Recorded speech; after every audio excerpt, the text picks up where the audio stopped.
Ker je Audi neločljivo povezan s slalomom, pa veleslalom, pa smukom, je tudi povsem logična odločitev bila, da smo se s temi avtomobili vozili po čudoviti Baskiji, po zelo ovinkastih in pa hribovitih cestah. Seveda s tem so želeli poudariti, da Audi Q6 e-tron ni samo električni avtomobil, ki ekspresno hitro pospeši, ampak predvsem ekspresno hitro pospeši iz ovinka. Namreč vsa kolesa na polno zagrabijo, še preden se tisti klasični mehanski quattro sploh zbudi. Even though this is an electric car, this is a quattro car. How does this electric engines affect the driving dynamics, the driving DNA of Audi? Yeah, indeed, it is very important to have the right distribution. We have a focus on the rear axle from a dynamic point of view, and we can shift electronically the torque from the rear to the front and front to the rear seamlessly. We have a calculation model behind it that calculates the forces of every wheel, and then we can, from that, we derive the amount of torque we need on every axle. It is much quicker than a hydraulic system, for instance. We are talking about milliseconds. You have improved the front axle. Yes. For example, this link moved from the back to the front of the wheels. Two advantages. First one is we get the space for the battery that we need, and the other is in the kinematic behavior of the axle. The links behave will give you a new position of the wheel, so that the wheel is always directing in the right direction. What are the parts? One main part is the steering, of course. So, and how you get the steering forces onto the wheel. When you see here, we have the steering rack of our new progressive steering, and you see there's a very direct way from the steering to the wheel. So you don't have any losses in the steering angle. So the steering is very direct connected to the wheel, and this gives you a very agile aspect of driving. We have our virtual exhibit, and I can show you this much better. Virtual? It is virtual. I'm going to show you.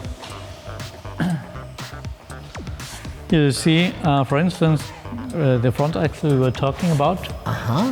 So you can see here in detail the air spring suspension on the front axle. Can go more in detail. So what do we see here? We see the upper links of the front axle here on the right side, and also the front suspension, the air suspension with the integrated damper. Same on the left side. Here with the steering column, also the steering wheel. Audiovi inženirji so me fascinirali tudi z zavornim sistemom. In jaz predvidevam, da bodo Audiovi trgovci svojim strankam kar nekako morali svetovati, na vsake toliko časa na polno zavrejo svoj avtomobil. Predvsem zato, da se ti zavorni diski ne bodo preveč zdolgočasili. Namreč vozniki med vožnjo potrebujejo le še v kakih 5%. You can call it braking, but we actuate the motors when you press the brake pedal. We start with our very efficient PSM in the rear, because there we can create the best efficiency to turn back to the battery. When you step up in deceleration, we add the front motor. So we have both motors recuperating, but no brakes. And then, if you even step more on the brake pedal, we add on stability reasons the hydraulic brakes to the front. And when you come close to a full braking, we add the hydraulics in the rear. We're completely free mixing that up, and as long as we can, we use the motors. Even in an anti-locking brake situation, we still recuperate in this car to get every energy back to create a good range for the car. Wow. But can you walk me through the different steps of this recuperation? So the B program is the most recuperating, right? No, it just reacts different on the mode, how you interact with the car. The recuperation is the logic behind. You can do coasting, so there is no deceleration lifting of the accelerator pedal, and then you step on the brake pedal and to get the car slower, and then we recuperate. Or if you like even more, you can do the one pedal driving, so the car just reacts on the accelerator pedal and slows down. But the way how the car slows down, the car decides behind that logic how to use it in a most efficient way.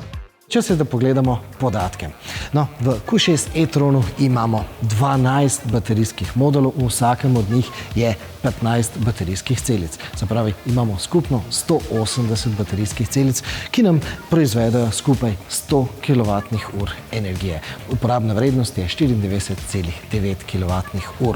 S temi kilovatnimi urami lahko prevozimo 625 km, ampak tisti podatek, ki nam dejansko res kaže, kako močno je elektromobilnost v zadnjih letih napredovala, je, da v Q6 e-tronu imamo za 30% več energije, kot pa naprimer v tistem prvem Audijevem električnem velikoserijskem SUV-ju Q8 e-tronu.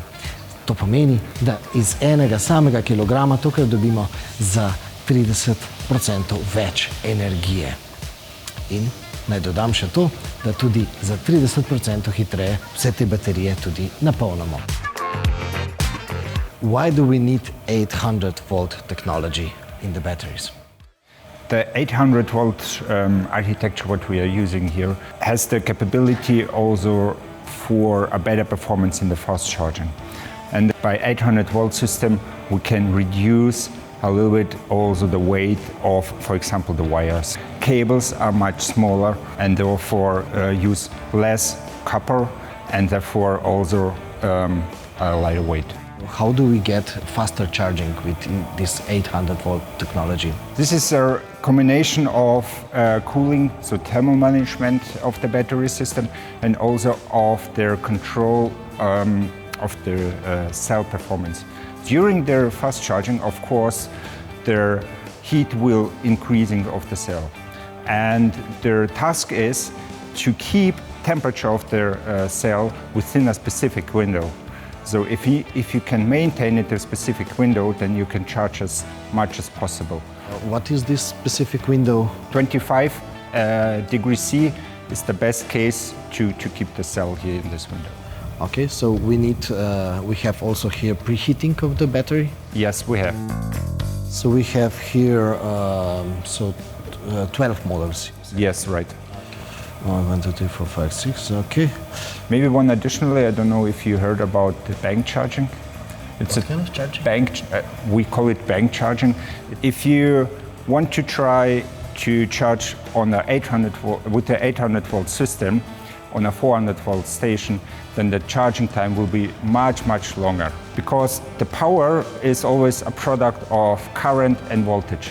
So if you want to achieve with 400-volt power box and 800-volt system, and you want to achieve as much as possible performance, then you have to raise up their currents to a very, very high level, above their limits of the cell, so it's not allowed.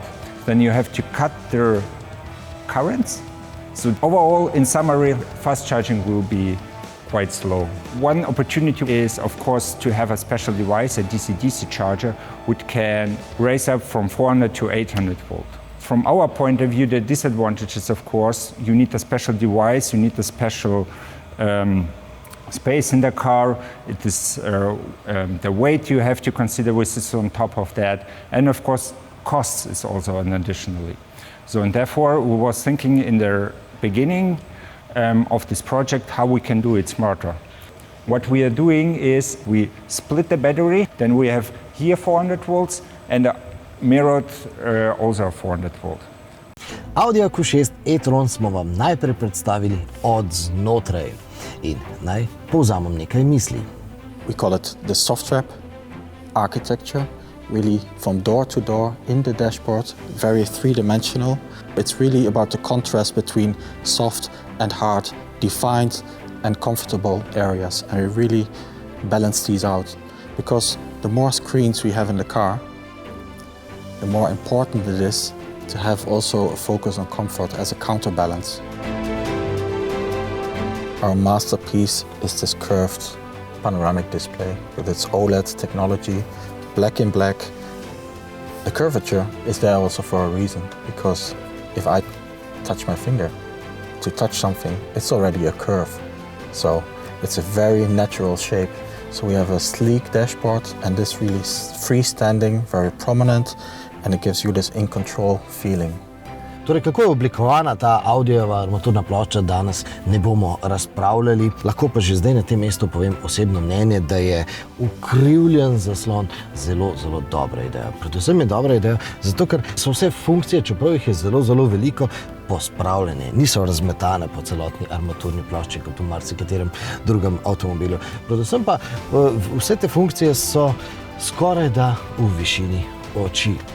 No, v višini pogleda pa imamo zdaj po novem tudi podatke zelo naprednega projicirnega zaslona. In če se izrazim v računalniškem slengu, za vse vas nerde, vam zdaj Audijevi nerdi pošiljajo nekaj zelo, zelo fascinantnih podatkov. Compared to our Q4, we have a 30% bigger field of view, bigger image, and behind this, so we do not use a common LCD here, so we use the DLP system, providing you very high brightness, brilliant colors, and a high resolution. So we have up to 13,500 candela per square meter luminance, brightness. So this is so that you can see the head-up display clearly in all day, even in the sun, in bright situations. And our DLP chip is like your fingernail, a little bit smaller like your fingernail, containing 1.3 million micromirrors. That's the same technology that you use also for the headlights? Yeah, we have in some of our Audi cars and premium cars in the headlight, and what is also used, for example, also in the premium technology. So we have advanced technology also in the head-up display. Wow, the same technology, so projection is the term here. We say it's a reflection because we use the windshield as the last mirror in the complete optical system. Aha! It has a very complex optical system included because you need a high virtual image distance. And we generate like an tilted. So this is also new compared to other head-up displays. We do not have like an vertical plane, but we have like a tilted plane from 9 meters to 13 meter virtual image distance. Yes, and this helps us to really position the 3D objects and to melt them together with the environment. And it helps also to relax your eyes because you do not have to focus on a near layer, but you can be focused ahead.